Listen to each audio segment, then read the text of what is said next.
Hello and welcome back. I hope you enjoyed those teacher and testimonials, and we really love getting feedback, their feedback about their students who cycle.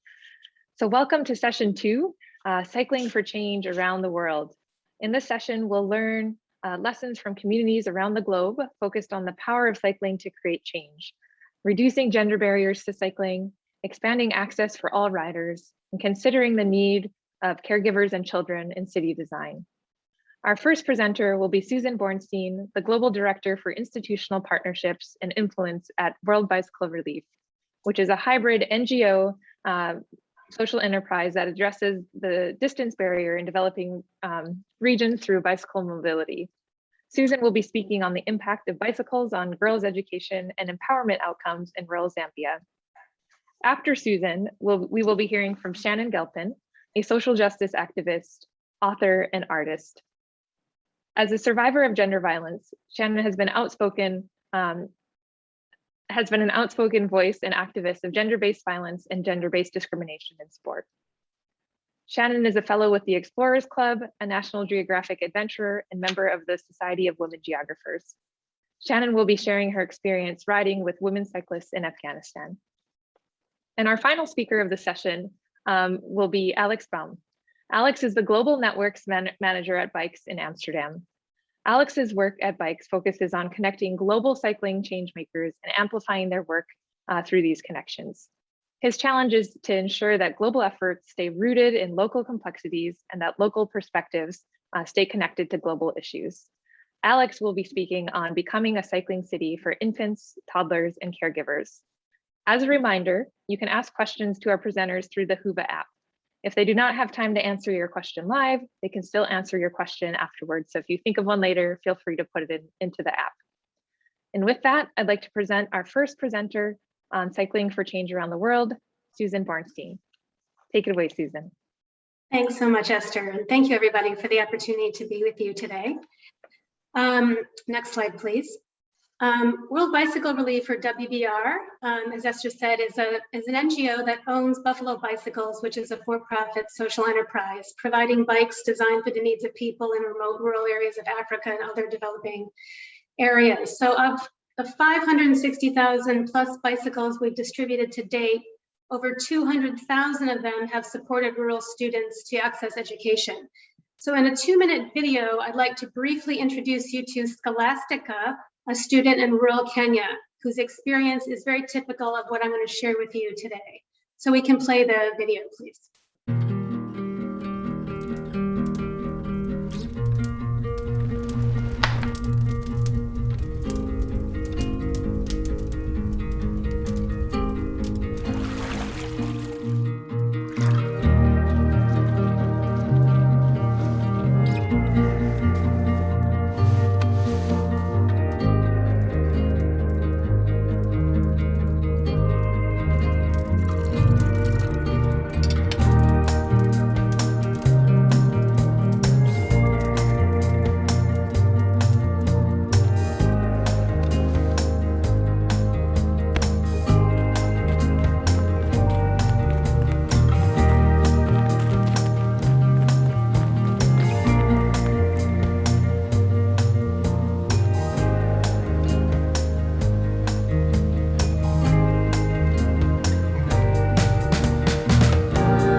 So I'm going to share with you today the results of a randomized control trial on our work with girls similar to Scholastica, but in Zambia in Southern Africa. And we focus on girls since by educating a girl, you educate a whole society. So since 2009, World Bicycle Relief has rolled out the Bicycle for Education and Empowerment program in 19 districts in Zambia to provide bicycles to students and teachers and volunteers to improve access to education and reduce travel time to school. Next slide, please. So as you saw from Scholastica's experience, bicycles address students' exhaustion from long commutes, help them attend school regularly, and help to complete their education, which reduces their likelihood of ending up in extreme poverty. So what's critical to take away from what I'm about to share is that for girls who generally receive less support to continue their education versus boys, the insecurity and fatigue of walking miles to reach school may contribute to girls' low attendance and high dropout rates. So in Zambia, the second most cited reason for enrolling in school at a late age is distance from school, with the problem being more severe in rural areas. Next slide, please.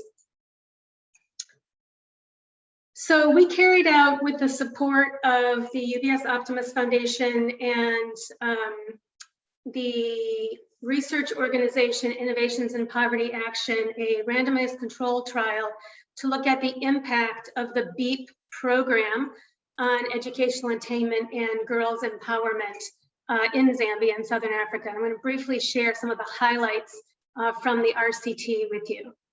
Next slide, please.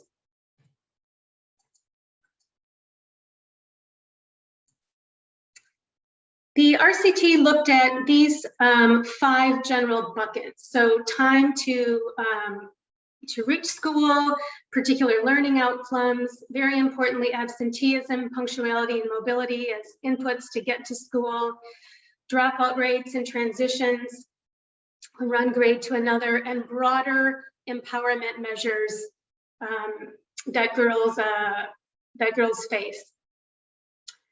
Particularly control, fertility choices, and aspirations. So we'll dig into a little bit about the methodology and the findings. Next slide, please.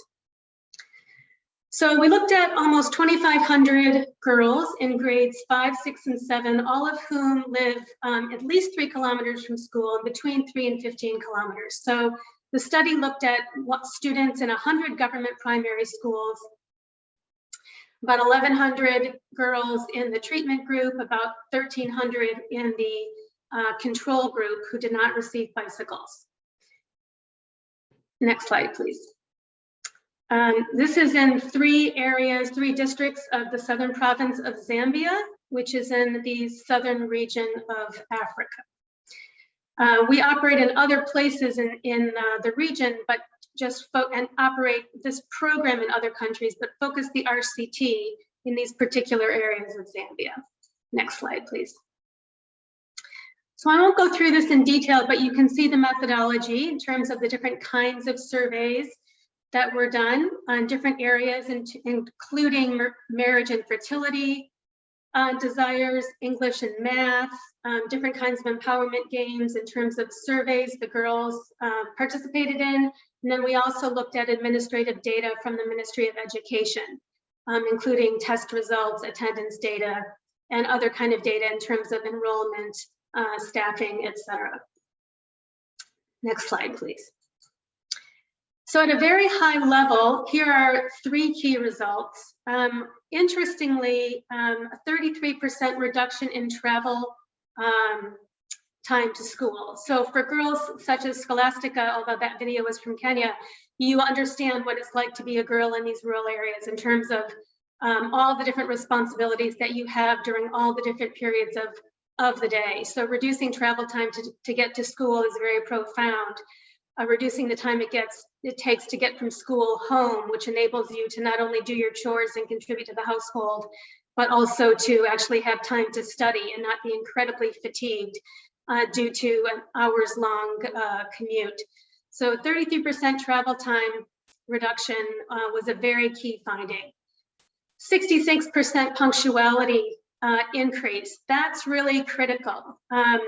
in many schools, when you show up late, you are turned away from school. You may be physically punished for being late. It's not the same as when you show up late for school here because the bus was a few minutes late. So a 66% punctuality increase, it was very encouraging to see. And then perhaps most important, 28% reduction in absenteeism as a likely primary driver of improved academic performance. So next slide, please. I'm going to share a little bit more about the three buckets of findings. So the first one we've touched on a bit, which is performance. So I mentioned attendance. There was also a higher math score of girls with bicycles versus girls without. Time and safety, time use and safety was a key one that we really looked at. So in addition to travel time and punctuality, girls face very profound and systemic safety and security challenges, gender-based violence, assault, etc. They're extremely vulnerable. They travel in remote rural areas with not a lot of support. And they reported being less likely to miss school due to safety concerns and a 22% reduction in harassment. And then the third bucket, which is really fascinating, relates to empowerment overall. So girls at school with bicycles experienced an increase in a whole range of empowerment measures. They felt more in control of their lives. They were more pro-social, which included their willingness to help a friend. They participated more in clubs, and their knowledge of local leaders was higher than those of peers at school that didn't receive bicycles. Girls with bicycles appeared to have a more positive self-image based on how they rank themselves academically and how they believe they are likely to succeed in life as a result of the program, although this result is only marginally statistically significant. And then their bargaining power increased as a result of the program. So this includes access and control over resources and open communication with parents. The study did not find a statistically significant impact on grade transition or dropout rates, but dropout rates were already very low across the whole sample. Parenthetically, that situation is very different after this study in the COVID era, but I'm not going to cover those results because we're strictly talking about results from the RCT itself, but it's just worth noting that that picture of dropout rates has significantly changed since the study was done. Next slide, please.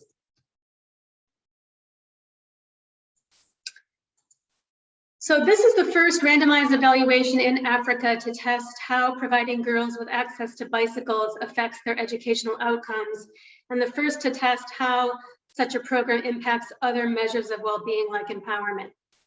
Overall, the preliminary findings suggest that to a large extent, the program alleviated constraints on going to school and improved various measures of empowerment and safety for girls. The program had some positive impacts on learning, including improving math scores.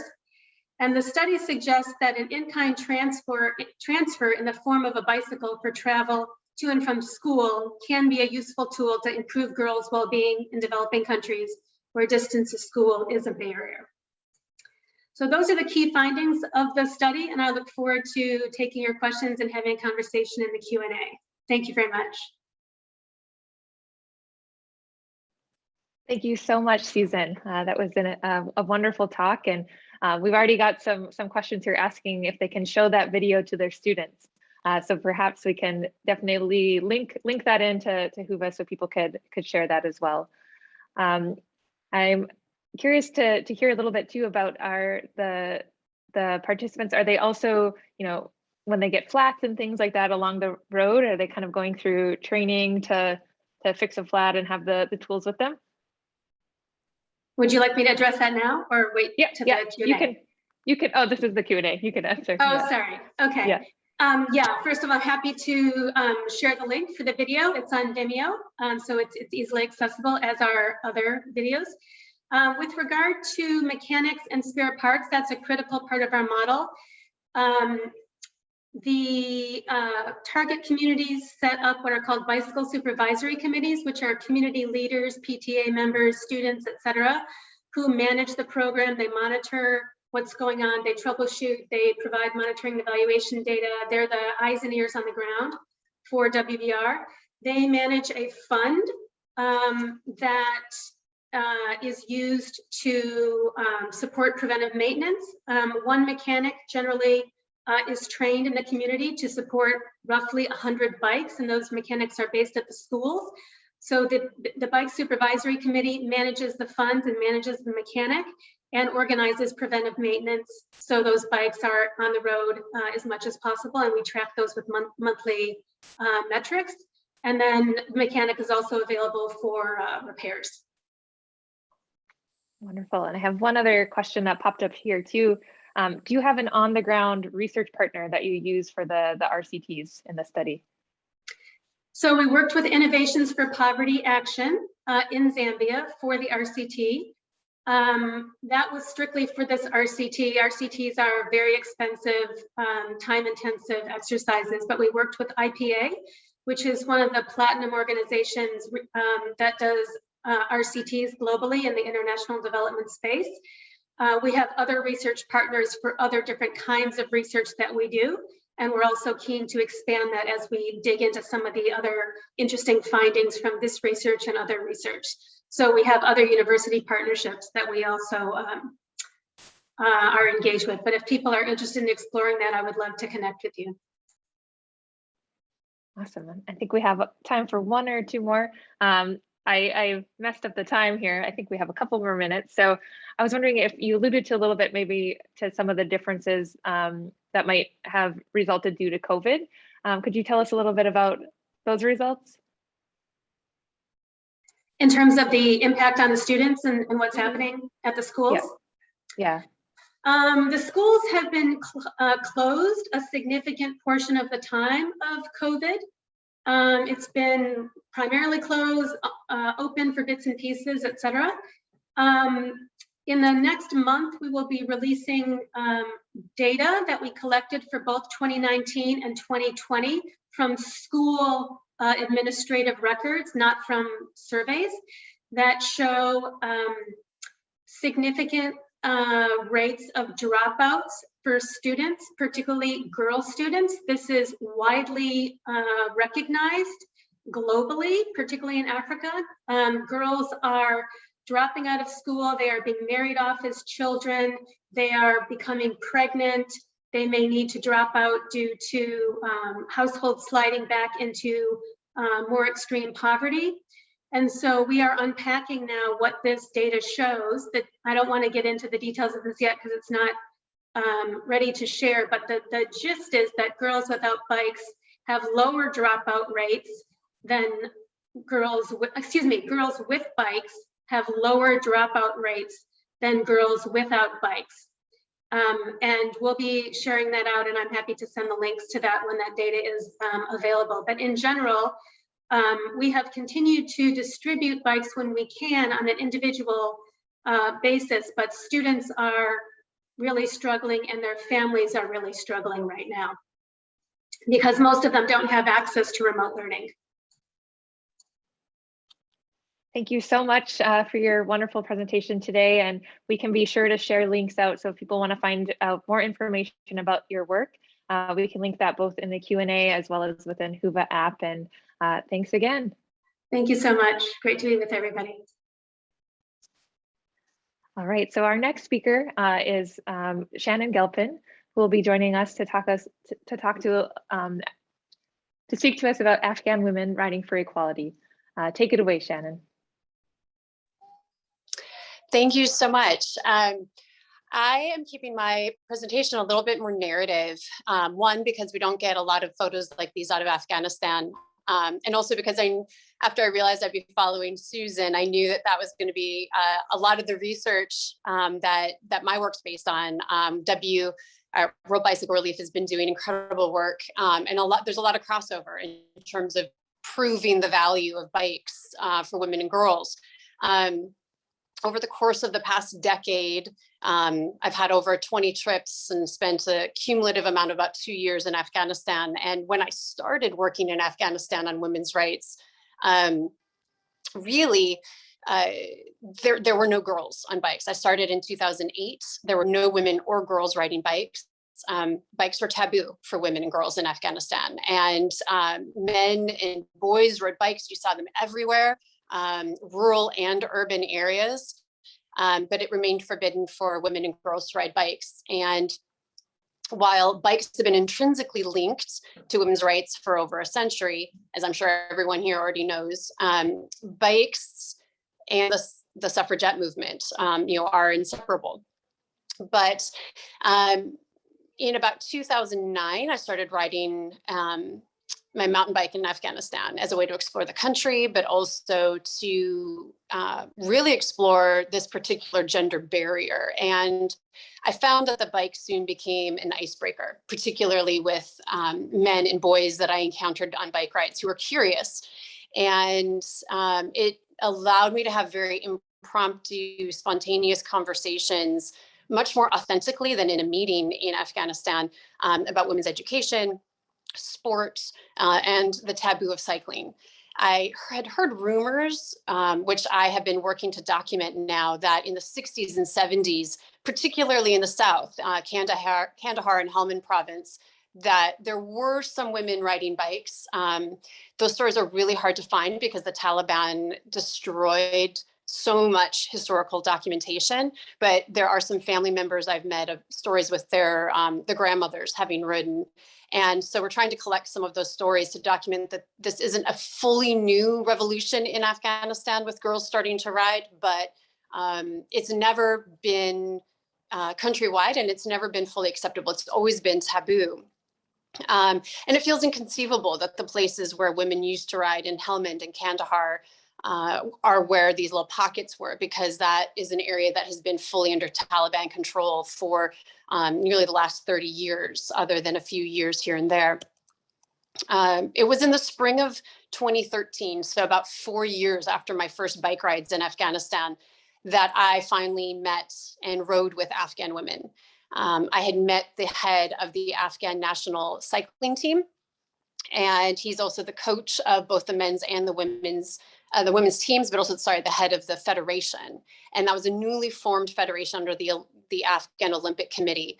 But biking was considered a sport on par with chess, and really still is. It doesn't get funding, it doesn't get a lot of support.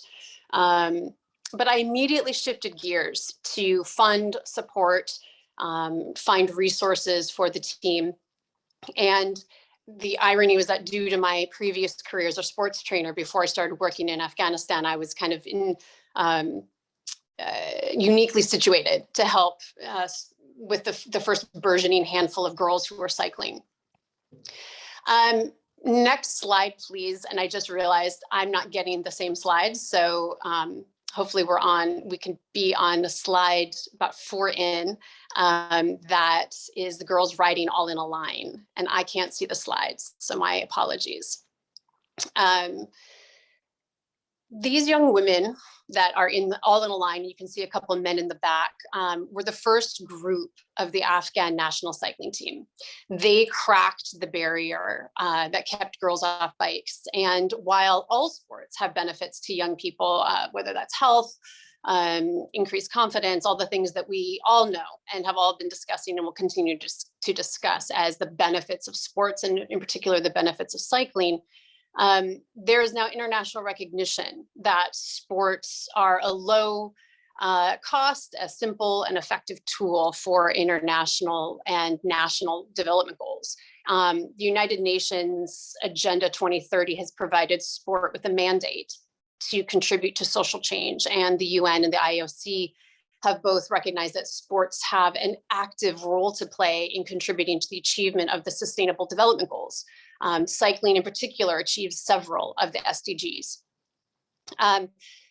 There's a couple articles that were really specific to this that are important, because the Article 1 of the revised International Charter of Physical Education, Physical Activity and Sport, which was adopted by the UNESCO General Assembly in 2015, states that the practice of physical education, physical activity, and sport is a fundamental right for all. This right for all is really where we encounter the issue in Afghanistan. Countries like Afghanistan, where women are still targeted and threatened, and where there are still barriers for participating in sports, music, journalism, just even the right to go to school, means that we have to kind of rely more heavily on some of these fundamentals that are put out by the UN, but that doesn't have a lot of teeth. So it's really up to individual organizations, NGOs, and the sporting community as a whole, with our governing bodies, to apply the pressure. The UN Convention on the Elimination of All Sports of Discrimination, all forms of discrimination against women, which is CEDAW for short, enshrines women's participation, even if it doesn't protect women and girls, because it doesn't necessarily have the teeth. It is enshrining that as a human right. And Article 10 states that both men and women should have the same opportunities to participate actively in sports and physical education. And Article 13 states that women have the right to participate in recreational activities, sports, in all aspects of cultural life. But cycling is unique in this discussion because while that's talking about all sports, cycling in particular is a unique development tool. Susan, of course, just talked a lot about that in World Bicycle Relief.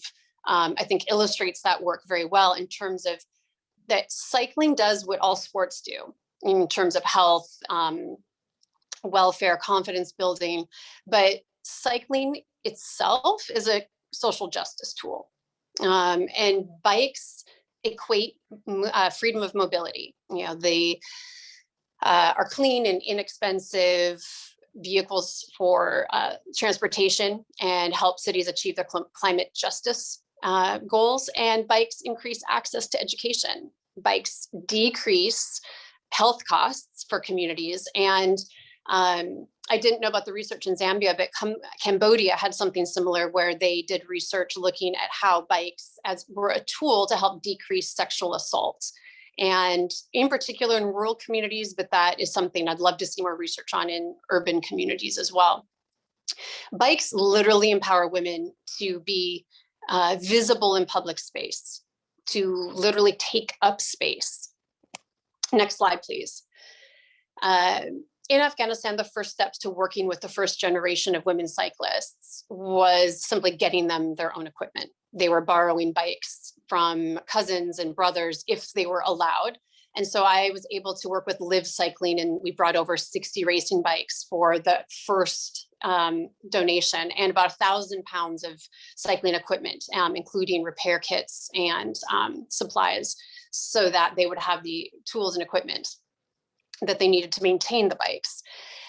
Next slide, please.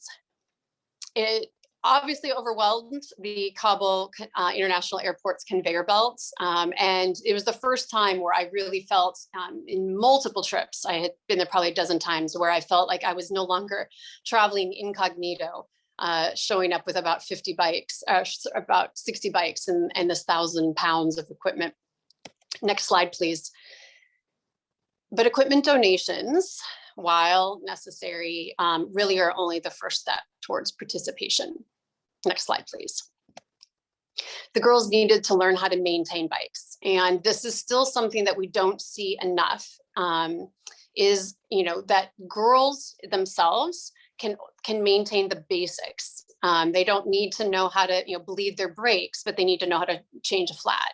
They need to know how to keep their bikes in working order. And in Afghanistan, it's incredibly important because there are very few mechanics that are willing to work with girls, much less sell them equipment or bikes or work on their bike. In 2013, the emergence of several girls' bike clubs, not just the original team, but several bike clubs started. And that was really down to two women. Fatima Hadari in Kabul and Zara Hosseini in Bamiyan province. And these really set the tone because soon there were bike clubs popping up with after school activities and other things, kind of like popcorn. They were just going off and then they'd stop and then a new one would form. And within a year, we had our first co-ed bike clubs. To me, it's imperative that the women knew how to repair their bikes, fix their bikes, keep them riding so that they never got stranded, but also because if they were going to feel true ownership over their ability to ride and their right to take up public space, they needed to have the confidence that their bike wouldn't break down on them. Next slide, please. And they needed real coaching. You know, their coach was not really a coach. He was the head of the federation. He blew a whistle, he organized them, and it is down to him that the federation supported women's cycling, but he didn't know the basics of coaching. And so I held a training camp in Bamiyan in 2014 for the national team, and as a kind of meet and greet between the girls who were riding in Bamiyan and the team in Kabul. And we worked this out as a way to gauge their abilities, to allow them long training rides on pretty peaceful, quiet roads. Next slide, please. During the camp, the three riders who are in front of me go Zara, Masuma, and Nazifa. Masuma and Zara in the front are sisters, and they established themselves as pretty serious riders. In particular, in the middle of the three, she expressed specifically she wanted to be a sports trainer. She wanted to ride in the Tour de France, even though we told her girls weren't allowed yet from anywhere. And she wanted to participate in the Olympics. Nazifa in the back quit about a year or so after this to attend medical school. She realized that she, as a young woman, could use her training in the medical community to advocate for cycling for women's health, to try to destigmatize bikes for girls, and specifically, and this was really important in a country like Afghanistan, to work to advocate to stop the practice of virginity tests. And the virginity tests, or the threat of virginity tests, often was used as an excuse to prevent girls from riding bikes. Next slide, please. The cycling revolution started with this first group of young women, and thanks to the international press that followed, National Geographic Adventurers of the Year, Nobel Peace Prize nominee, museum exhibitions, they were able to create the first steps for women and girls to ride bikes, not just as a sport, but as a social activity. Next slide, please. The risks that they faced were very real. In the West, I think we see that we strive for better access, safer roads. We advocate and create campaigns to minimize abuse of cyclists by drivers. But in Afghanistan, I cannot stress enough that these cyclists face very real threats, death threats, suicide bombs in random public spaces, roadside bombs, checkpoints, as well as abuse, harassment, and threats from community members. They literally risk their lives to ride bikes. And I think that the risk that they take because of the love of cycling and their belief that this is something they should be able to do can't be minimized. It's something that the West and other countries really can't comprehend. Next slide, please. So these three women are the women that really started the bike revolution. The coach, Coach Siddiqui, who unfortunately died during COVID, founded the federation and the women's team and the men's team, but it was the women and the girls, these three are all under 20, that started the bike clubs and really started the revolution. And it's Fatima Hadari who was working in Kabul next to me, and then Zakia and Zara in Bamiyan. These girls not only started the bike clubs, but the second bike team in Bamiyan, and literally the first races for Afghan women were started because of Zakia and Zara. It wasn't the federation, it was these two girls in Bamiyan. And the fact that they were all under 20 at the time is, I think, a statement of what possibility these young women have. Next slide, please. Zakia, who's right up front in this photo, is now a refugee in Germany. She still wants to ride and race, and she actually wants to undertake a journey around the world. So she's still very keen to continue to ride.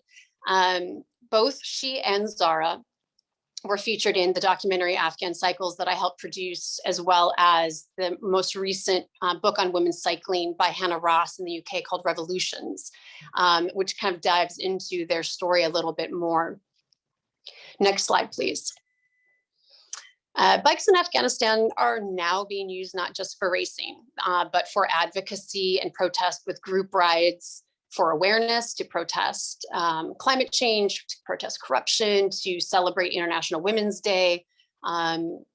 Just like bikes were linked as vehicles for social justice and protest with the suffragette movements over a century ago, so we see this now in Afghanistan, with young women and young men riding with them. Next slide, please. Members of the men's team, like Amir, who now races competitively in Sweden, were integral to the encouragement of women and girls and the development of getting girls on bikes in Afghanistan.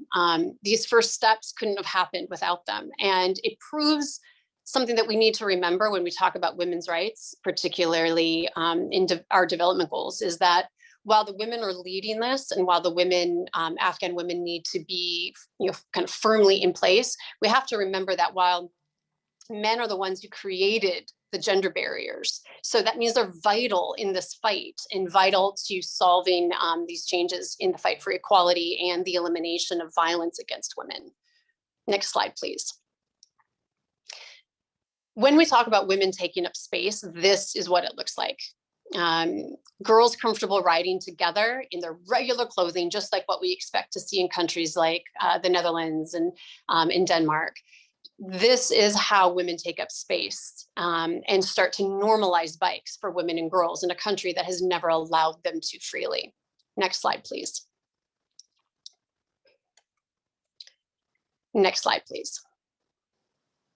In just one decade, with no serious funding other than my own fundraising and a few bike partnerships like Live Cycling, we've gone from a handful of girls riding in Kabul to a federation that now boasts girls teams in 7 provinces. Just last year, during COVID, they had 5 bike races for women and girls. And we've got young women racing, not just, I should say training and racing, not just road cycling, but mountain biking and BMX. Next slide, please. More importantly, they're riding bikes to school. Next slide. Hanging out with their friends. Next slide. Competing. Next slide. And protesting. Next slide. The racing is what helps normalize everything else. And Masuma, the girl who rode with her sister Zara in my first training camp, is at Tokyo right now, competing as a member of the International Olympic Refugee Team.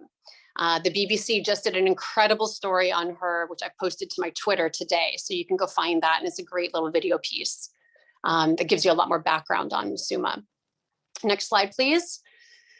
And for the first time in Afghan's history, both mothers and fathers are riding together, and they're teaching the next generation, in particularly their daughters, to ride bikes.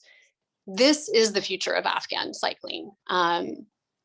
This is what we need to support, we need to encourage, and as we see the international community pulling out of Afghanistan and violence increasing, this is what we need to take concrete actions to help protect so that these gains are not lost.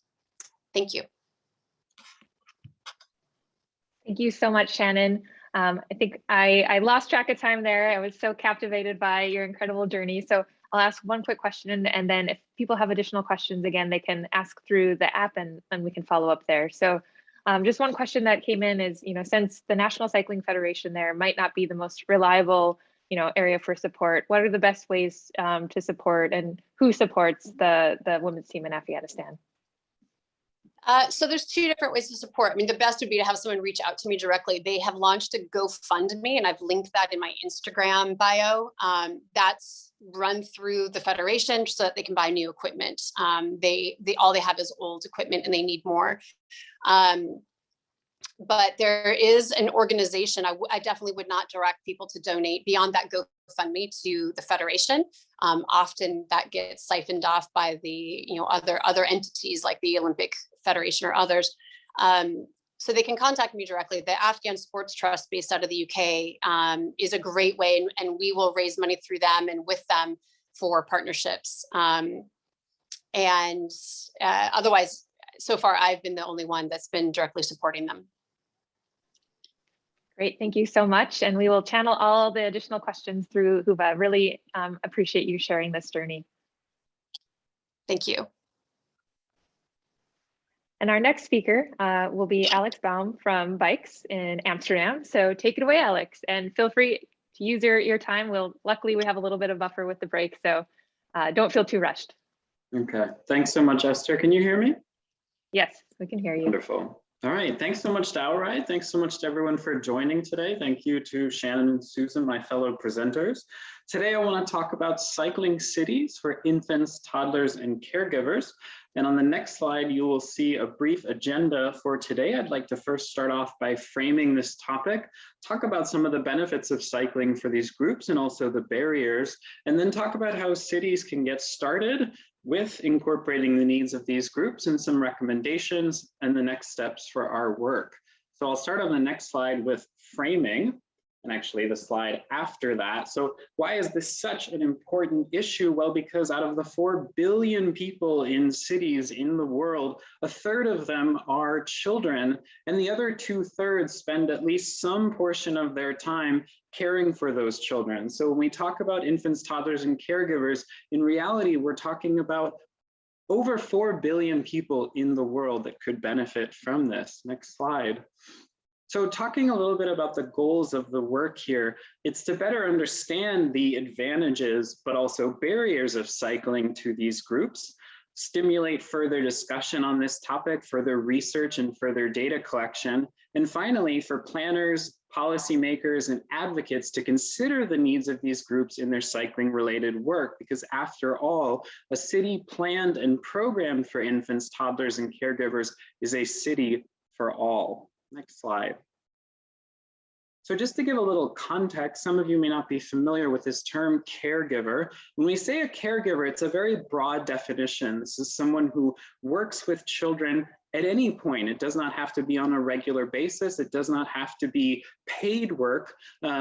This can be nannies, grandparents, and parents. And although the term is gender neutral, it is often taken on by women as a result of the gendered structure in society. So just to give a sense of what we're talking about when I say caregiver. Next slide. So a little bit of background on the work that I've done. This was in partnership with the Bernard von Leer Foundation, which is a Dutch and global foundation focused around the needs of infants, toddlers, and caregivers. And our focus was on making a discussion and inspiration piece, a real starter to stimulate discussion and further research. And for this work, I focused on 20 interviews with people in 19 cities in 12 different countries, including researchers, caregivers, and policymakers, in addition to a literature review. Next slide. So to begin, let's talk a little bit about the benefits of cycling for infants, toddlers, and caregivers. And I'd like to start with a little video. Although we did not collect original footage for this work, there's sort of a nice music video, which I think you'll see in a second, captures some of what I'm talking about. We can go to the next slide and play the video.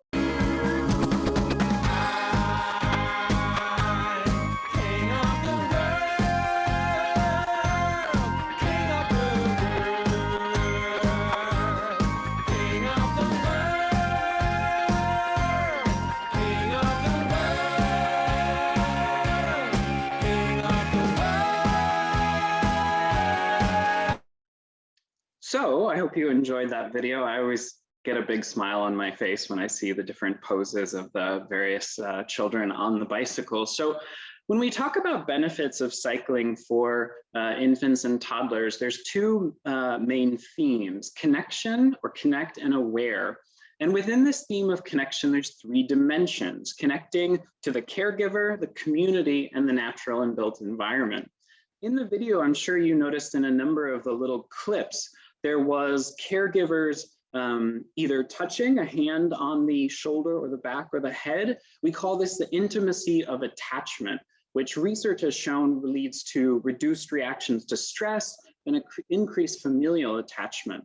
We also saw what is called serve and return, this idea of the shared sensory experience. And researchers link this to improved communication and social skills, as well as increased IQ. This dimension of community, connecting to community, the idea that children in their process of learning to cycle can meet other children and other caregivers by learning to cycle in public spaces, while they're getting their bicycle at the bike rack or in bike storage. They become recognizable faces in the community as they greet and converse with neighbors and friends. And this helps develop their social emotional skills.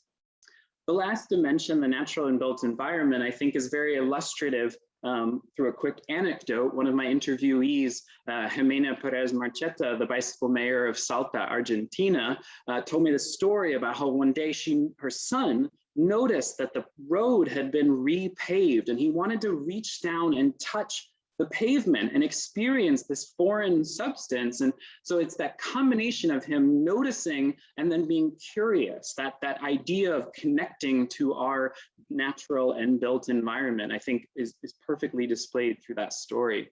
Next slide. So the second dimension is awareness.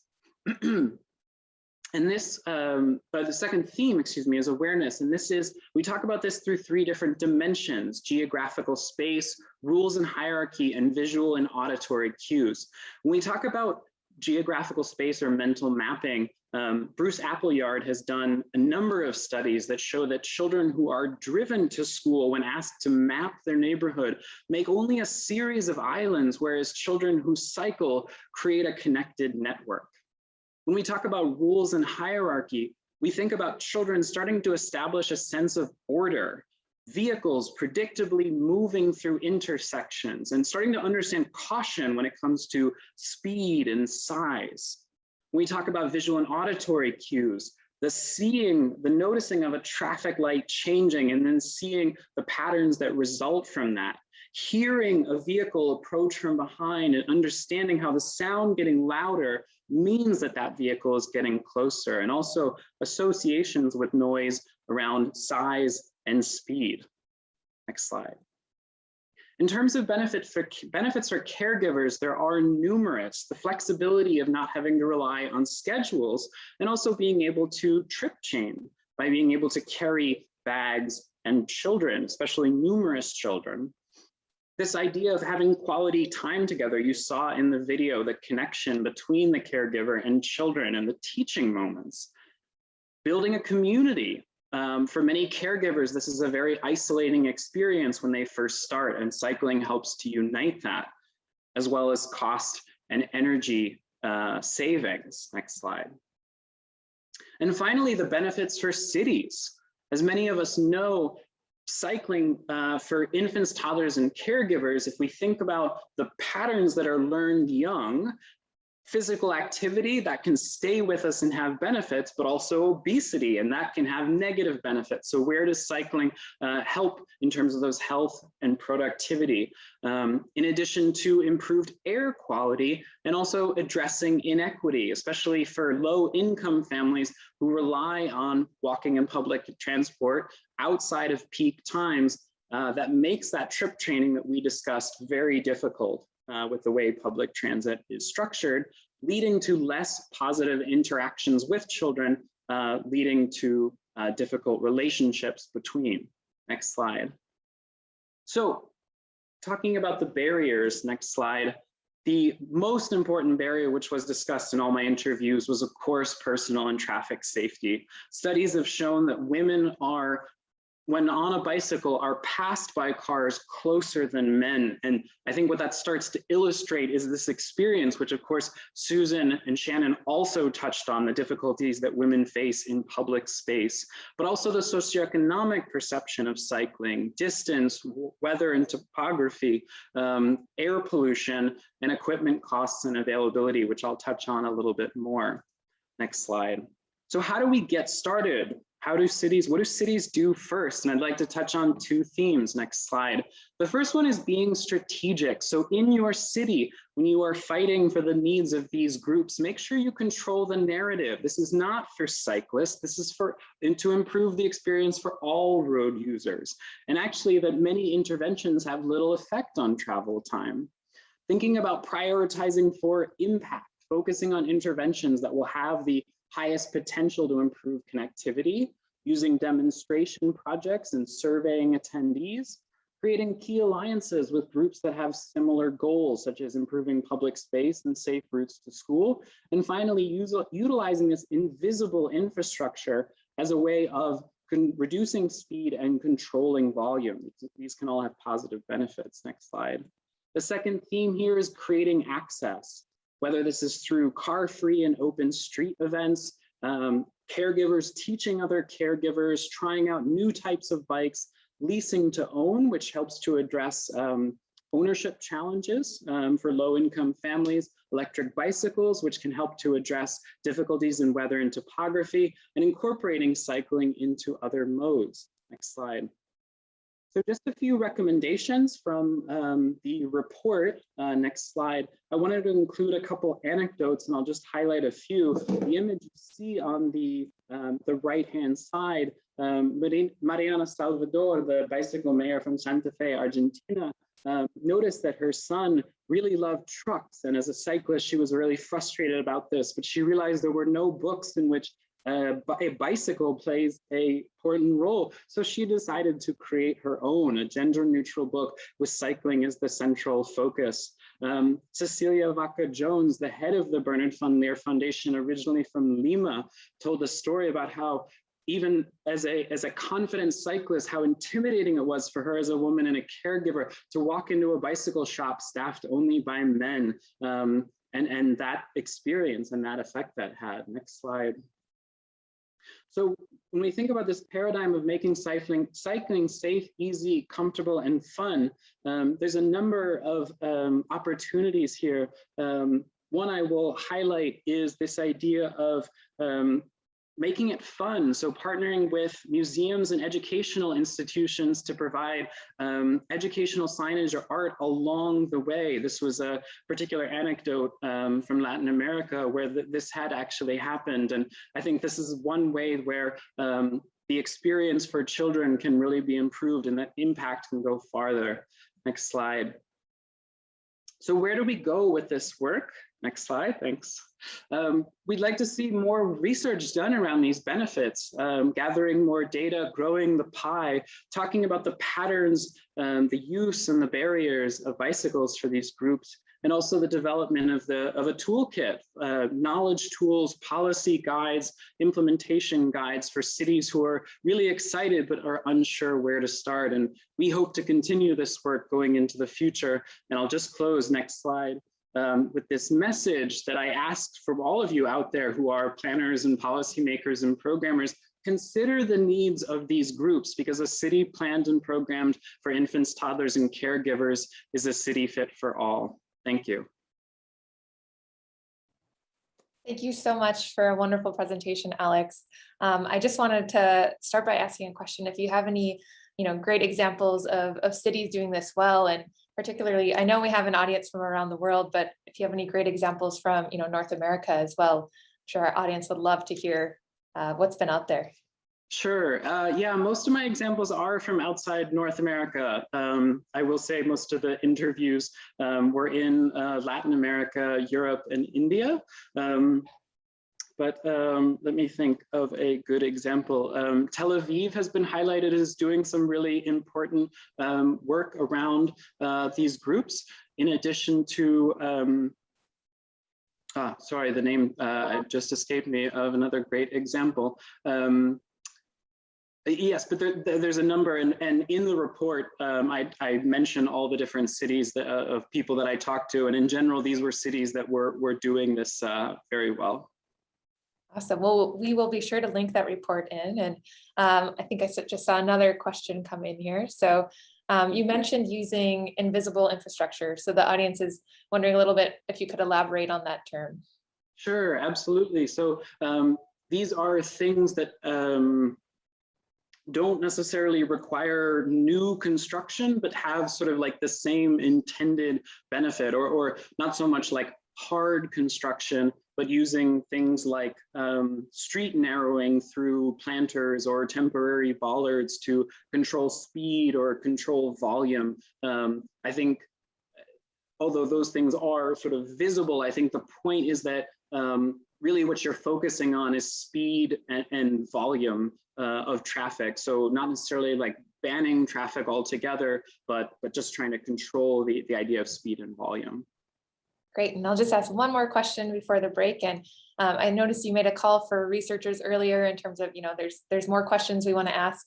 What would be your kind of top priority research question you want the researchers to commit to answering?